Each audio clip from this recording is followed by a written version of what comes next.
Sir, நீங்க இந்த உச்சநீதிமன்றத்தில் தொடர்ந்த வழக்கின் அடிப்படையில் 12 வாரத்துக்குள்ள இருதரப்பும் உடன்பட்டு செல்வதற்கு அறிவுரை வழங்கியிருக்கிறாங்க. இந்த வழக்கை விசாரிக்கிறதுக்கும் இடைக்கால தடை விதிச்சிருக்கிறாங்க சார். அதான் நம்ம தடை தான் கேட்டுருக்கோம். அதுக்கப்புறம் வழக்கை அழிக்கிறதுக்கான நகர்வு நடக்கும். அதாவது இங்கே உயர்நீதிமன்றத்தில் அதே கோரிக்கை வச்சுருந்தா. இது ஏன்னா ஒன்றும் ஆதாரம் இல்லாத அவதூறு வழக்கு தான். இது எல்லாருக்குமே தெரியும், கேட்குற பார்க்குற எல்லாருக்குமே தெரியும். இப்போ அதனால நானே தான் இந்த வழக்கை தொடுத்தேன் உயர்நீதிமன்றத்துக்கு. ஏன்னா இது ஆங்கிலத்தில் டியூஷன் சொல்லுவாங்க. இது ஒரு தொல்லை. இது 14-15 ஆண்டுகளாக இருக்கிறது ரொம்ப. அதனால தான் நானே தொடுத்தேன். அது நீங்கள் இந்த எப்படி பார்த்தாலும் இந்த வழக்கை விசாரித்தா அது முழுக்க போய் இந்த அவதூறுன்னு தான் முடியும். ஒரு திட்டமிட்டு சுமத்தப்பட்ட பழி இழிவு தான் அது. இப்போ அதனால தான் இதை நம்ம அதுக்கு போனோம். இப்போ இந்த இடைக்கால தடையை நான் வரவேற்கிறேன். மறுபடி மேலதிகமாக நாங்கள் எப்படி நகரணுமோ சட்டப்படி அதனால இல்லை சார், இருதரப்பும் உடன்பாடு காண்பதற்கு ஒரு 12 வாரம் கொடுத்துருக்குறாங்க. அந்த உடன்பாடுக்கான வழிகள் இருக்கா? இந்த உடன்பாடுன்னா என்ன உடன்பாடு? ஒன்றும் இல்லை. அதாவது அடிப்படையில் இதை 2 பேரும் தீர்த்துக்கலாம் அப்படின்னு நீதிபதிகள் கோட் பண்றாங்க. அதை வாய்ப்பு இருக்கான அதுக்கு வாய்ப்பு இல்லை, தேவையும் இல்லை. அதை போய் பேசிட்டு சார், குறிப்பா நீதிமன்றத்தில் வழக்கு இருக்கும்போது இந்த தந்தை பெரியார் திராவிட கழகம் எல்லாம் மோசமான பொருட்கள்லாம் விட்டுறாங்க, சோரட்டிகளை விட்டுறாங்க. இவ்வளவுதான் பெரியாருங்கிறது இவ்வளவுதான். நீங்கள் ஏன் நம்ம அதை ஒழிக்கணும்னு நினைக்கிறோம்னா இவ்வளோதான் பெரியாருடைய கோட்பாடு. சித்தாந்தம் இவ்வளவு எவ்வளோ அநாகரிகமாக இருக்குங்கிறத நீங்கள் பாருங்கள். எப்படின்னா அவருடைய கோட்பாடை திருமணமே பண்ணிக்காத. நான் சொல்லலை இதையும். இப்போ நீங்கள் ஐயா வீரமணியே அதை சொல்லியிருக்காங்க. பாசம் காட்டுறதுக்கு பிள்ளை வேணும்னா அதுக்காக யாராவது கல்யாணம் பண்ணிப்பானா, பொண்டாட்டிப்பானா, தேவைன்னா போகிறா போய் இது பண்ணால் அதுக்காக ஒரு தூக்கி சுமந்துக்கிட்டே இருக்கணுமா அப்படின்னு அவர் தான் சொல்கிறார். திருமண உறவே இருக்கக்கூடாதுன்னு. ஆனால் நீங்கள் ஏமாற்றிட்டு எப்படி போகிறது, நீங்கள் திருமணம் பண்ணணும். இப்போ உங்கள் கோட்பாட்டுக்கு நீங்கள் பார்த்தீங்கன்னா இப்போ உங்களாலே அதை தாங்கிக்கிற முடியும். கற்புனே ஒன்று கிடையாதுங்கிறது. கற்புனே ஒன்று கிடையாதுங்கிறது. நீங்கள் என்ன பண்ணுறீங்க? கற்பப்பையே வேண்டாம்ங்கிறாரு. நீங்கள் அது கற்பை அடிச்சுட்டாரு. இதெல்லாம் சொல்கிறது யாருன்னு பாருங்க. அதே பெரியாரியவாதிகள் தான், பெரியாரிய பக்தர்கள் தான். திருப்பி என்ன நீங்கள் இது என்ஜாய்மெண்ட் வித்தவுட் ரெஸ்பான்சிபிலிட்டி இருக்கீங்க. அதான் அவர் தான் சொன்னார்னு சொல்கிறீங்க. ஆனால் ரெஸ்பான்ஸ் இருக்கணும்ன்றீங்க. இதுக்கு சோரட்டி வச்சுக்கிட்டு எவ்வளவு கேவலமாக ஆயிடுச்சு பாருங்க இந்த தத்துவம். அதை தான் நம்ம எதிர்க்கிறாங்க. சமீபத்தில் திராவிட கட்சிகள் மேலே தான் உங்களுடைய கோபம் இருக்குது. ஆனால் நேற்று மார்க்சிய கம்யூனிஸ்ட் கட்சி மேலேயும் நீங்கள் மார்க்சிஸ்டுகள் அந்த கம்யூனிஸ்ட் கட்சிகள் நீங்கள் எப்படின்னா நீங்கள் அன்னைக்கு காம்ரேட்டாக இருந்தீங்க, இன்னைக்கு கார்பரேட்டாக மாறிட்டீங்க. நீங்கள் எந்த பொது பிரச்சனைக்கு கலத்துனீங்க? நீங்கள் பேசணுன்னா அண்ணா பல்கலைக்கழகத்துக்கு பேசியிருக்கணும், அந்த பாலியல் வன்கொடுமைக்கு பேசியிருக்கணும், பொள்ளாச்சி பாலியல் வன்கொடுமைக்கு பேசியிருக்கணும், தங்கச்சி ஸ்ரீமதி கொலைக்கு பேசியிருக்கணும். ஒரு 9ஆம் படிக்கிற பிள்ளையை ஒரு 4 ஆசிரியர்கள் சேர்ந்து அது வலுக்கட்டாயமாக உறவு வச்சு கற்பமாக்கிட்டதுக்கு பேசியிருக்கணும். 3 வயசு பிள்ளைய மயிலாடுதுறையில் அது வன்கொடுமை செஞ்சு காயப்படுத்திட்டதை பேசியிருக்கணும். மனநலம் பாதிக்கப்பட்ட பெண்ணை 7-8 பேர் சேர்ந்து வன்கொடுமை செஞ்சதை பேசியிருக்கணும். நாடங்கள் இந்த மாதத்தில் மட்டும் 26க்கு மேற்பட்ட இந்த பாலியல் பிரச்சனைகள் வரும்போது அதுக்கு பேசியிருக்கணும். எந்த பிரச்சனைக்கும் பேசாமல் இதில் பேசும்போது நீங்கள் நீதிமன்றமே சொல்லாத போது நீ பாலியல் குற்றவாளின்னு எப்படி ஒரு பொறுப்புமிக்க மாநில தலைவர் பேச முடியும்? ஒரு செயலாளர் எப்படி சொல்கிறது? ஐயா சண்முகத்து மேலே எங்களுக்கு மதிப்பு இருக்குது. வாச்சாத்தி அந்த வன்புணர்வுக்கெல்லாம் அவர் எதிர்த்து போராடினாருங்கிறது. நீங்கள் எப்படி எல்லா நீதிமன்றமும் நேற்று கேரளாவில் தீர்ப்பு என்ன? ஒரு பெண் சொல்வதாலேயே அப்படியே அதை ஏற்றுக்கொண்டு தீர்ப்பு படிக்க முடியாது, விசாரிக்கும். ஒருவேளை இது சொல்லப்பட்டது பொய்னா புகார் செலுத்தியவருக்கு கொடுத்தவர் மேலே அவருக்கும் அந்த தண்டனை கொடுக்கணும்னு இருக்குது. அப்போ நீ விசாரிக்கவே இல்லாமல் நீ குற்றவாளினா என்னை அவப்பேர் ஏற்படுத்தி என்னை இழிவை சுமத்தணுங்கிறத தவிர உன் நோக்கம் தப்ப. அப்போ நீங்கள் எப்படி நீங்கள் இந்த நாடங்கள் நடக்கிற பாலியல் வன்புணர்வு இந்த சித்திரவதைக்கு எதிர்த்து உங்களுடைய மாதர் சங்கம் போராட பிப்ரவரி 28 அறிவித்த போது அந்த போராட்டத்துக்கு அனுமதி தராமல் வீட்டு சிறையில் எல்லாரையும் குறிப்பாக திண்டுக்கல்ல எல்லாரையும் இருந்த முதன்மை தலைவர்களை எல்லாம் உள்ள சிறைப்படுத்தினதுக்கு நீங்கள் என்ன சொல்ல வரீங்க? போராடவே அனுமதிக்கல.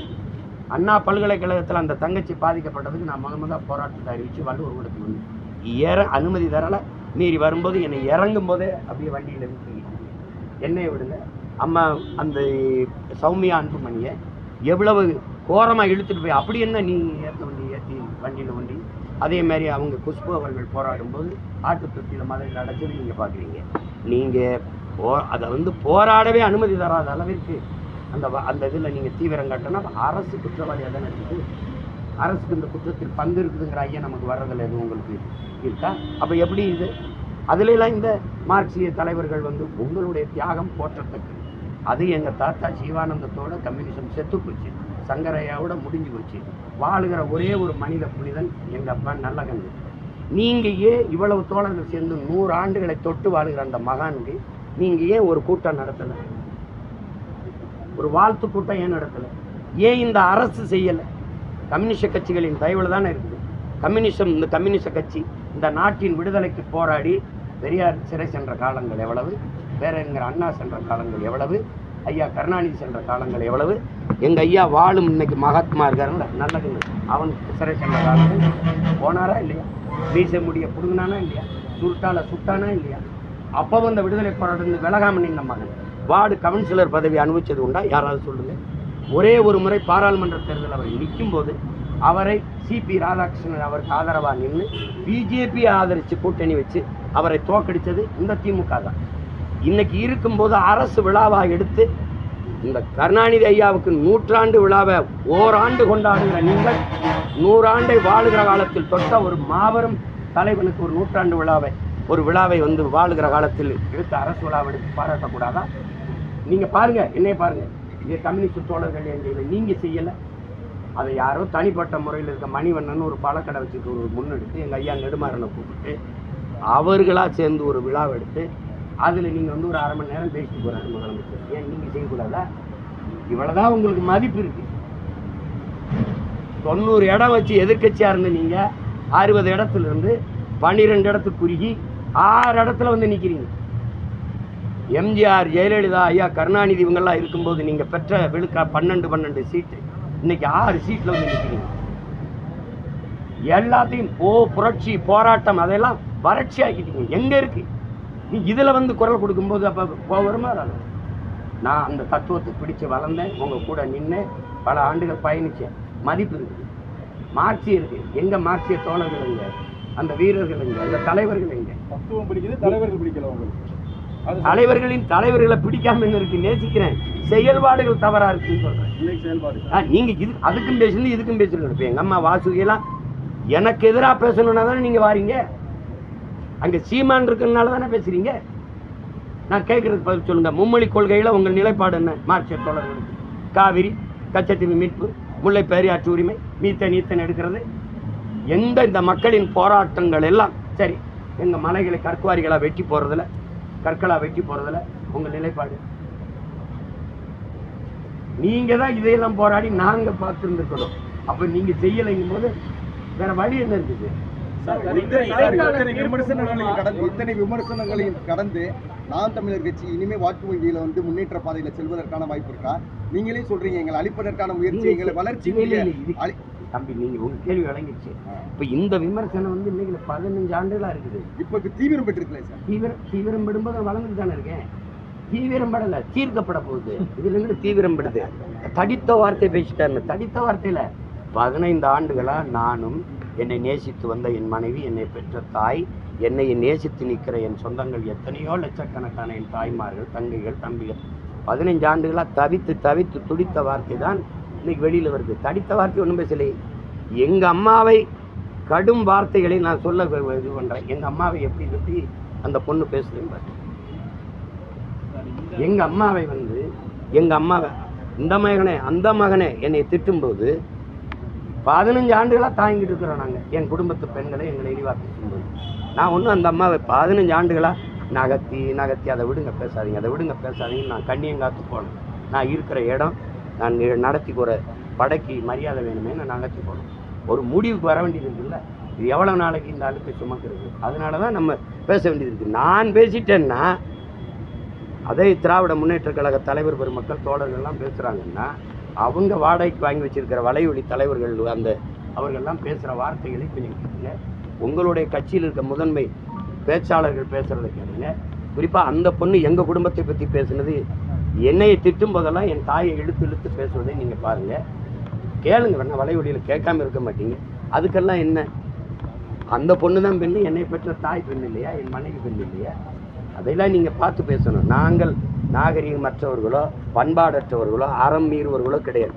அதை பேசுவதற்கு திமுகவுக்கு இந்த திராவிடர் கழகத்துக்கு இவங்களுக்கு தகுதி கிடையாதுங்கிறது தான் எங்களுடைய கருத்து நிலைப்பாடு. அதுக்கு மேலே நீங்கள் பேசுறதுக்கு மேலே பதில் நான் பேசிட்டேன்னா நல்லா இருக்கு சார். அது தனிப்பட்ட ரெண்டு பேரோட அந்த சம்மந்தப்பட்ட விஷயம், அது பொது வெளியில் பேசக்கூடாதுன்றத எல்லாரோட கருத்தாகவும் இருக்கு. தொடர்ந்து இல்லையா நீங்க இல்லையா நீங்கள் பேசிட்டீங்க. 15 ஆண்டுகளாக இழுத்து கொண்டு வந்து பேசிட்டீங்க. நான் விலகி தற்காத்து அமைதியாத்து போய் தான் வழி இல்லாமல் வழக்கை நானே தொடுத்தேன். நான் எங்கே, நீங்கள் அப்படி இல்லையே. ஏன்னா இந்த செய்தியில் இப்போ நான் எத்தனையோ மக்கள் போராட்டத்துக்கு மக்கள் பிரச்சனைக்கு போராடி இருக்கேன், சிறைக்கு போயிருக்கேன், எவ்வளவோ வழக்குகளை வாங்கியிருக்கேன். இந்த நிலத்தில் என்னளவுக்கு மக்களுக்காக பேசி வழக்கு வாங்கினவன் எவனும் இருக்க முடியாது. அவ்வளவு இதாக பண்ணும்போது நீங்கள் அதையெல்லாம் காட்டாத, செய்திகளுக்கு காட்டாத முன்னுரிமையை இது காட்டி. நேற்று தென்காசியில் அவ்வளவு எழுச்சியான ஒரு மக்கள் திரள். நான் என் மலைகள் களவு போகிறதுக்காக பேசுகிறேன். அதையெல்லாம் யாரும் அவ்வளவு குறிப்பாக செய்தி எடுத்துகிட்டு போகல. அது எடுத்துகிட்டு போகலையே, திட்டமிட்டு பண்ணுறாங்க. இப்படி கேள்வி கேட்டால் நான் என்ன சொல்கிறது? இதுவுமே உங்களுக்கு ஐயம் இருக்கா? அதில் திட்டமிட்டு ரொம்ப நாளாக திட்டமிட்டு இதுக்குன்னு பல பேரை வேலைக்கு போட்டு இதுக்குன்னு பல அதிகாரிகளை போட்டு இதுக்கு மேலே சொல்லணுமா? அது நடக்கும். திமுக தடை மூலமா விஜயலட்சுமிக்கும் அரசுக்கும் என்ன சொல்ல அப்புறம் பேசுவோம். திமுகவுக்கு சீமானை பற்றி வந்து குற்றம் சாட்டுற வந்து விருப்பம் இல்லை, எங்களுக்கு வேலை இருக்கு அப்படின்னு சொல்லி அமைச்சர் ரகுபதி நீங்க ஒரு தூசுன்னு வேற நாங்க இந்த வழக்கை நினைச்சிருந்தா இப்படி வேணா திருப்பி இருக்கலாம், மாத்தி இருக்கலாம் நினைச்சுதான் திருப்பி கொண்டு வந்து நினைக்காம எவ்வளவு தூரம் நடக்குது. அதெல்லாம் இல்லை. அவங்களுக்கு ஒரு வேலை இல்லை. திருடுறது, எப்படி மக்களை ஏமாத்துறது, அதை பற்றி சிந்திக்கிறது தான். இப்போ இந்த இதில் எப்படி இப்போ பாருங்களேன், இந்த நிதிநிலை அறிக்கை வரும்போது எப்படி வருதுன்னு மட்டும் பாருங்கள். அவ்வளவு இனிப்பு இந்த காதுகளில், இந்த காதில் லிட்டராக தேனை ஊற்றுறாங்களே இல்லைன்னு பாருங்க. வேறு என்ன நடந்திருக்கு?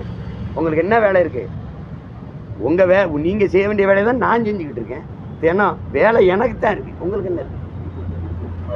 உங்களுக்கு என்ன இருக்குது? 1 லட்சம் போராட்டங்களுக்கு அனுமதி கொடுத்துருக்காங்க முதல்வர் 3 ஆண்டுகள். அப்போ 1 லட்சம் பிரச்சனைகளை எங்களுக்கு கண்டிப்பாக அந்த பிரச்சனைகளுக்கெல்லாம் நாங்கள் போராட வேண்டியது. சார், அனைத்து கட்சி கூட்டத்துக்கு வந்து மற்ற கட்சிகள் கௌரவம் பார்க்கக்கூடாது, வரணும் அப்படின்னு சொல்லியிருக்காரு ஸ்டாலின். அப்படியே மதியாதார் வாசல் மிதியாது, தலைவாசல் மிதியாதே. நான் மதியாதார் வாசல் மிதிக்க மாட்டேன், அவ்வளோதான்.